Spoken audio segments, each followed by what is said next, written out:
upon the sand. The foolish man built his house upon the sand, and the rain came tumbling down. Oh, the rains came down, and the floods came up. The rains came down, and the floods came up. The rains came down, and the floods came up. And the foolish man's house went kaboom! Kaboom! So build your life on the Lord Jesus Christ. So build your house on the Lord Jesus Christ. So build your life on the Lord Jesus Christ, and your house will always stand firm. How about happy. No. I'm thinking. B-I-B-L-E. Yes, that's the book for me. I stand alone on the word of God. The B-I-B-L-E. Cold. Thank you. Cold. What is it called? That's what called? Zacchaeus. Zacchaeus? You want to sing Zacchaeus? Okay. Come here. You want to start Zacchaeus? Okay, go ahead. Ready? Yeah. Say it. I would. I'm letting you. How about Zacchaeus was a wee little man, and a wee little man was he. He climbed up in a sycamore tree for the Lord to see. And as the Savior passed his way, he looked up in the tree, and he said, Zacchaeus, you come down, for I'm going to your house today, and I'm gonna have supper with you. how about I'm ready to start Bible study.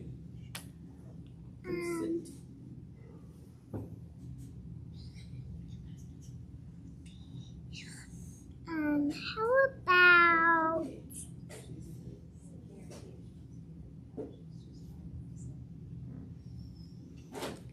Let's do Peter and John at the end, okay? Okay, let's do it at the end. Go sit with Mom for now.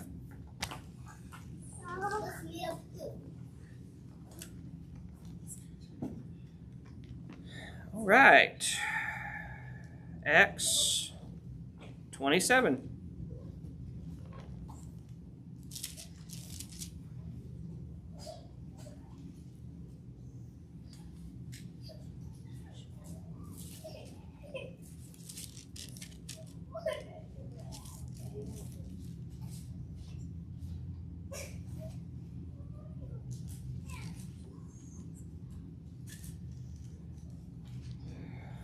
All right, Patrick, how long has Paul already been in prison? 2 years. What city has he been in prison in for most of that 2 years? Connor. No, that's his home region, hometown.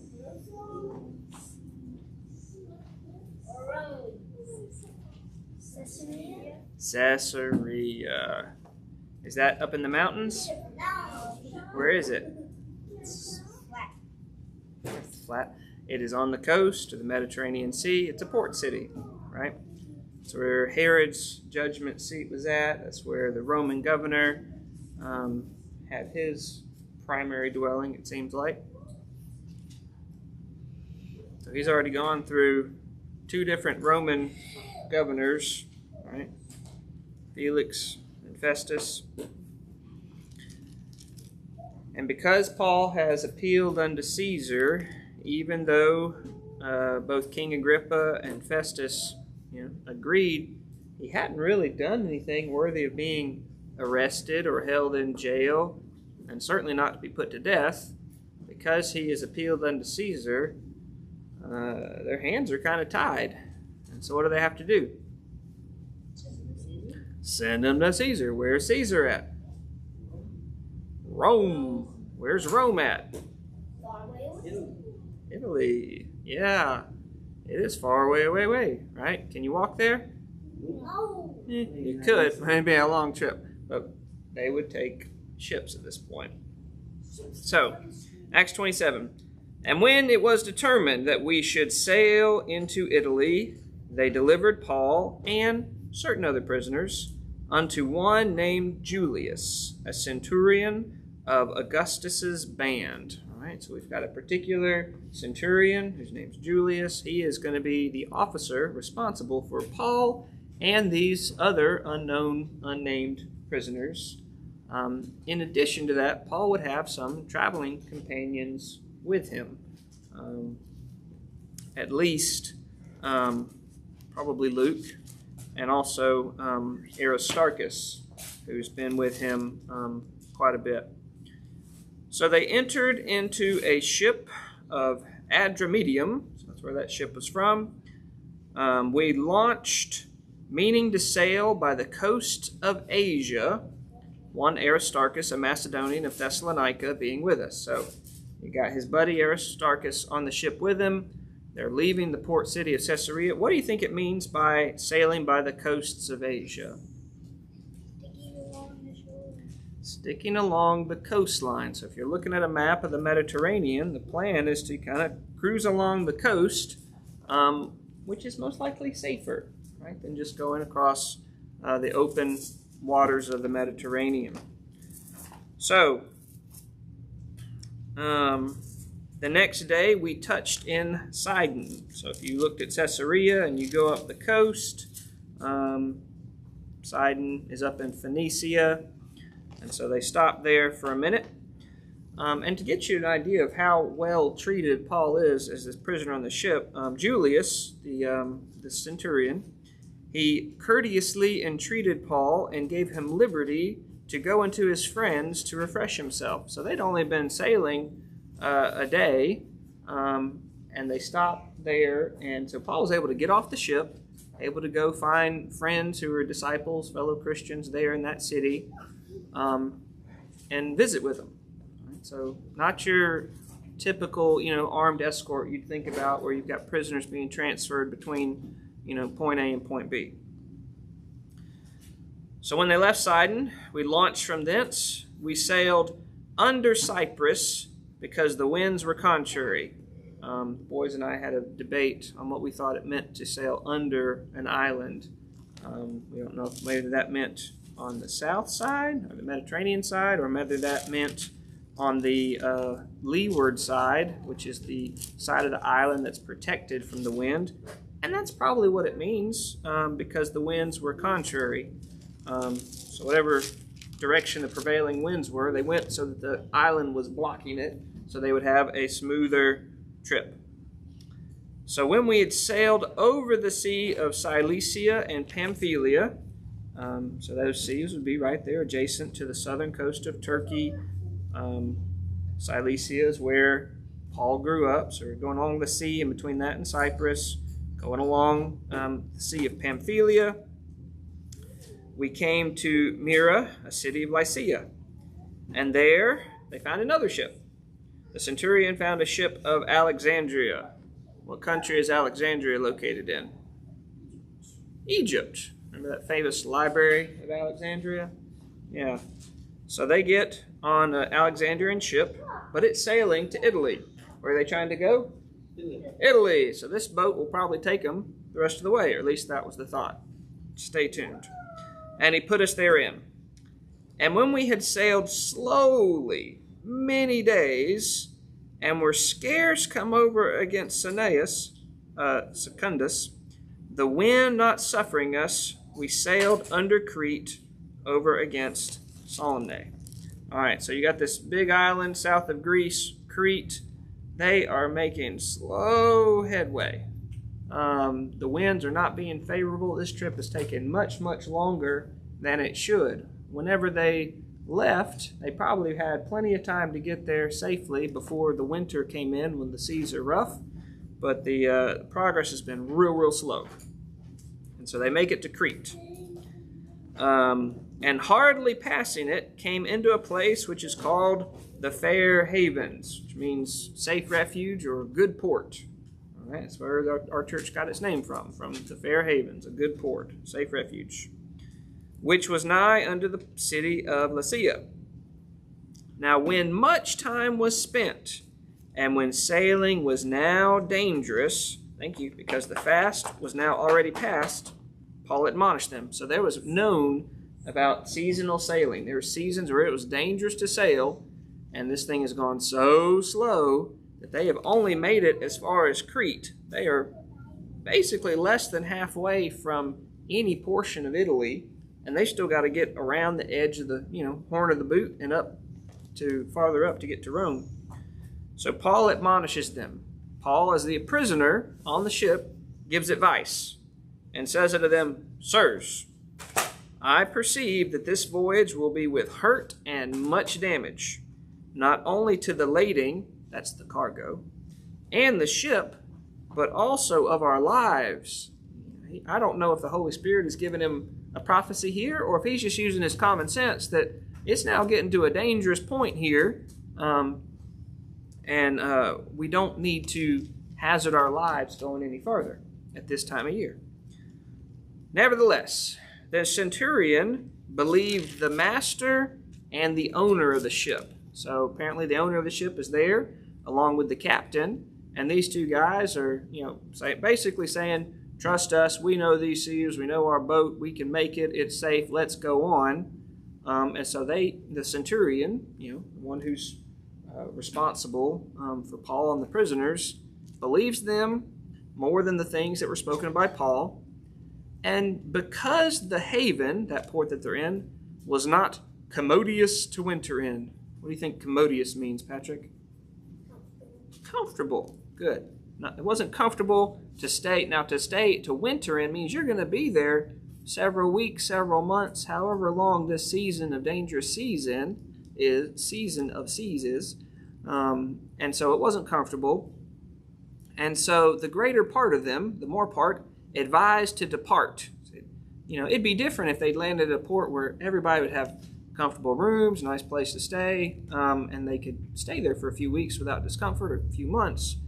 But everyone else opted for comfort, and so they said, we need to leave. If by any means they might attain unto Phoenicia, and there to winter, which was a haven of Crete, and lieth to the southwest and northwest. All right, so they've got to get around this portion of Crete, so they're about the middle and the southern portion, and they're trying to get around to the far edge of the island. So according to my map, maybe 50 miles. If we could just kind of skirt along the edge of the island for about 50 miles, we can get to a much more comfortable place, and we can stop and wait there. So that's what the plan. And so on a day when the south wind was blowing softly, they're trying to get that way, right? So they're trying to blow that way. They thought they'd obtained their purpose. Like, all right, we're going to make it. We can go. We'll leave now. So they loosed, and they sailed close by Crete. What does that mean to sail close by? Relatively near the shore, right? Yeah. I mean, they don't want to get out into the open water. They just want to get, close by, get along the edge, get to this other port. But not long after, there arose against it a tempestuous wind called Euroclydon or Euroclydon, however you pronounce it. It does. So this very powerful wind kicks up, tempestuous wind.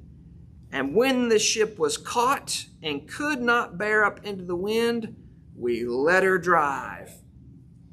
And so it's pushing them far out to sea, not the direction they want to go. They can't stop it, and so they're just letting it run.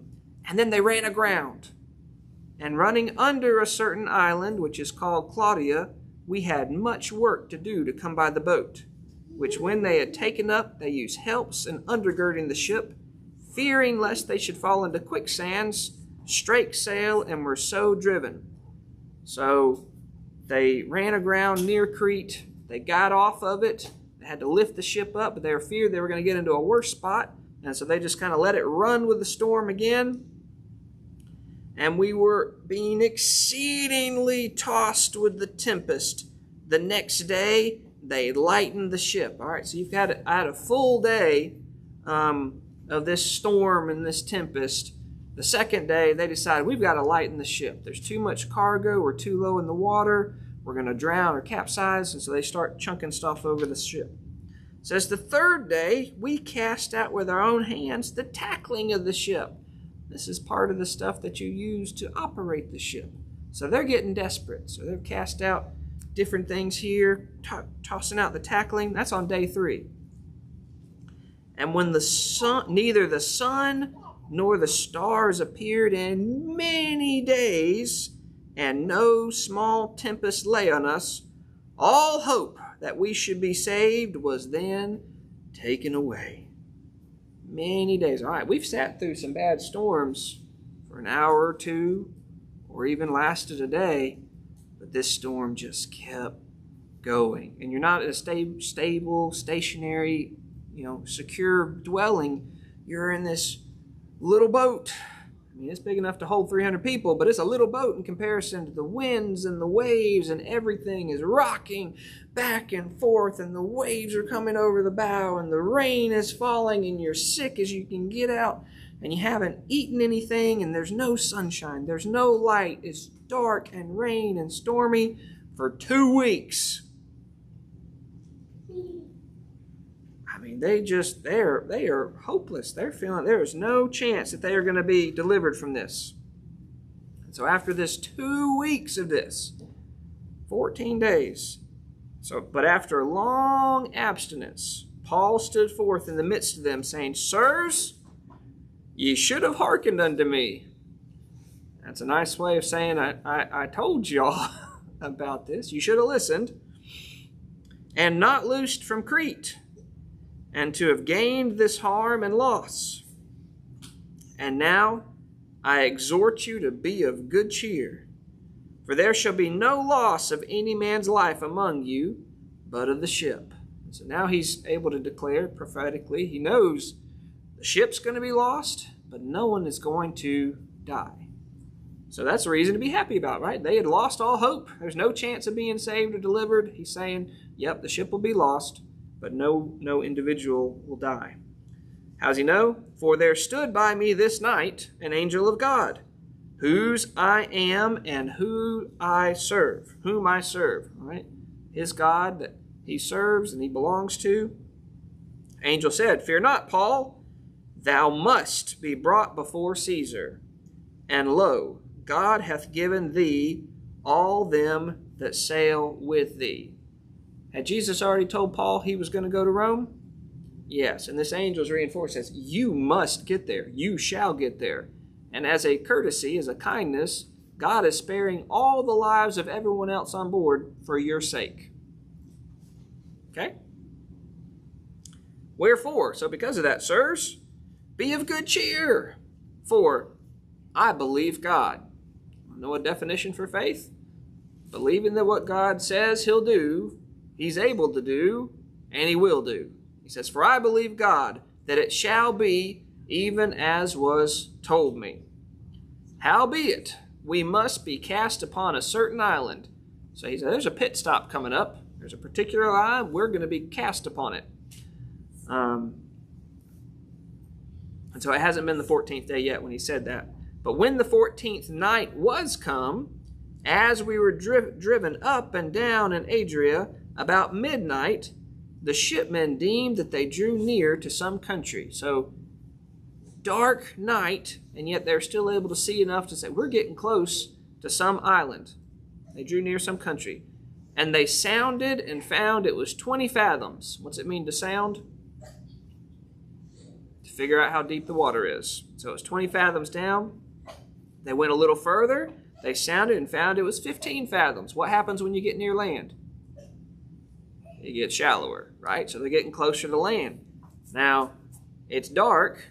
Think about getting into land. You want to find a safe place, right? The Fair Havens, you want a safe harbor. Otherwise, you could just drive into a cliff. And so, fearing lest we should fall upon rocks, whether that's a reef or on the shore, they cast 4 anchors out of the stern and wished for day. You've been on this rocking boat with winds and waves and storms, getting bruised and battered for 14 days. And now we've stopped-ish. We've got 4 anchors to try and hold us in place so we don't smash on this island. And we're just waiting for the daylight. We got to see what's going on.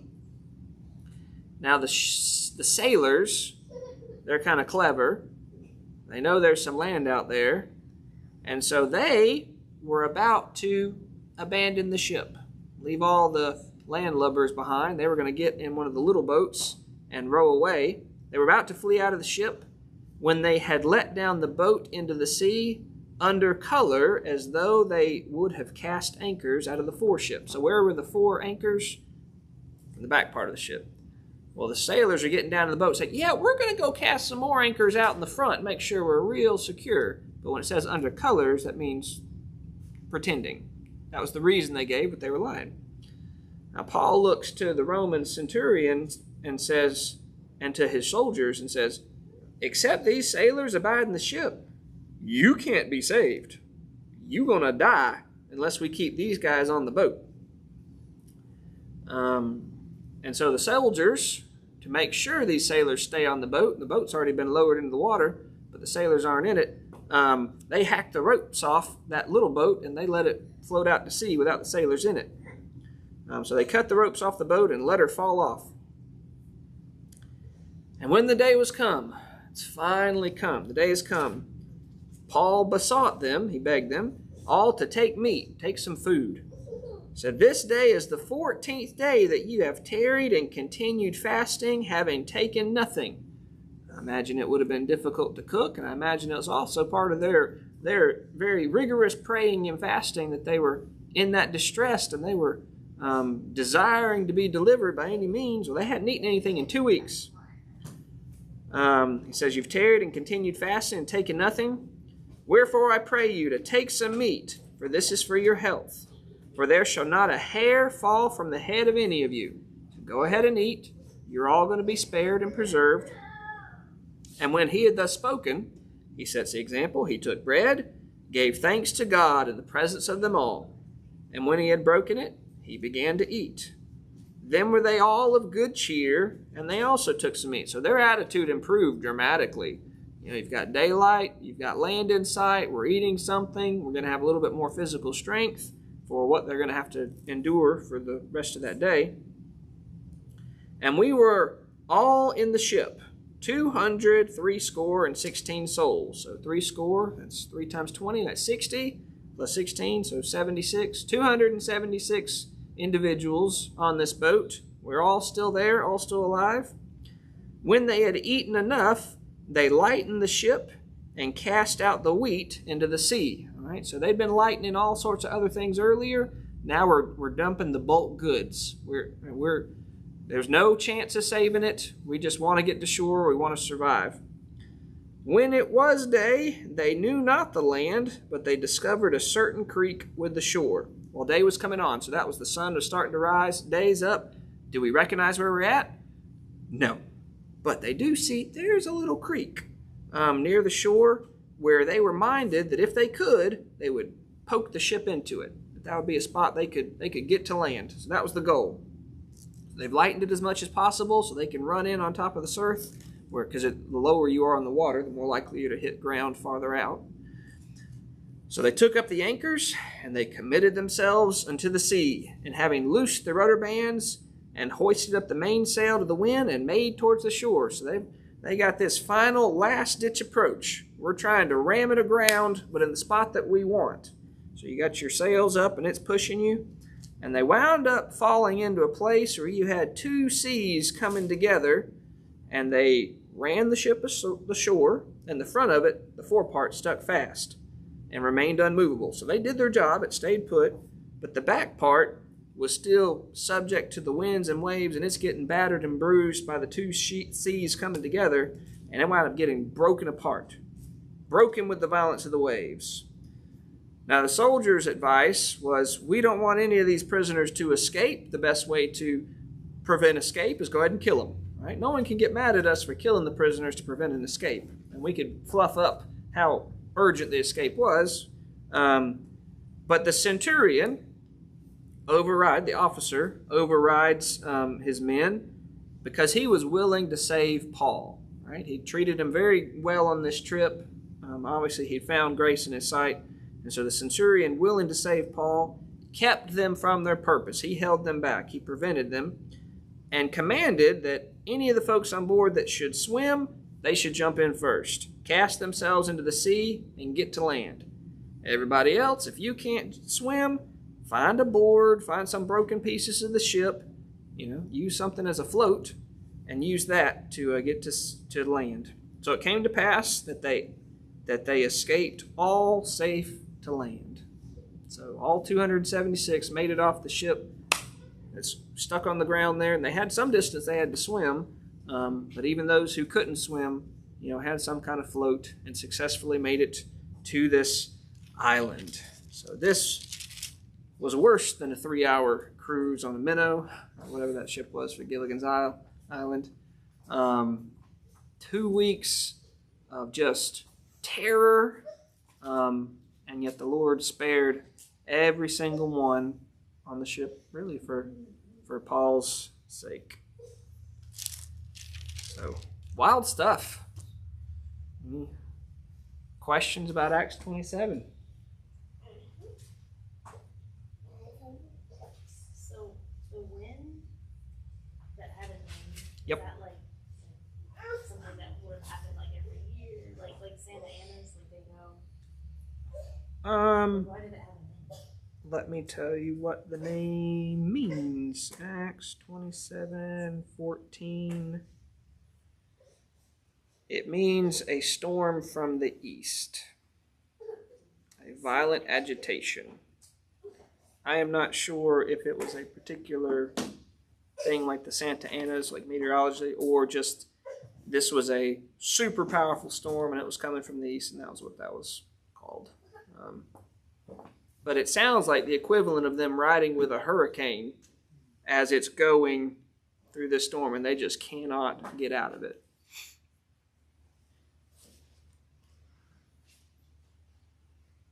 Any other questions or thoughts?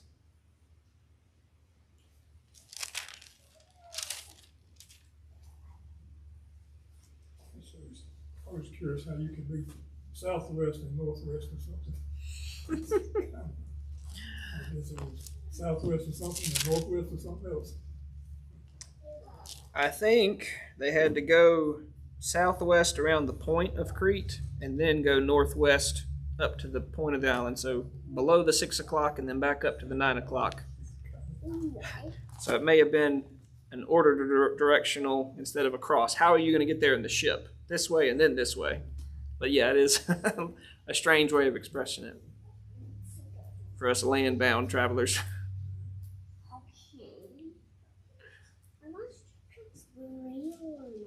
Are monster trucks real? Monster truck is just a big truck that someone's made. And yeah, it's just a large truck. It's not actually a monster. It's just tall. Yeah, the wheels are taller than I am. But that's all.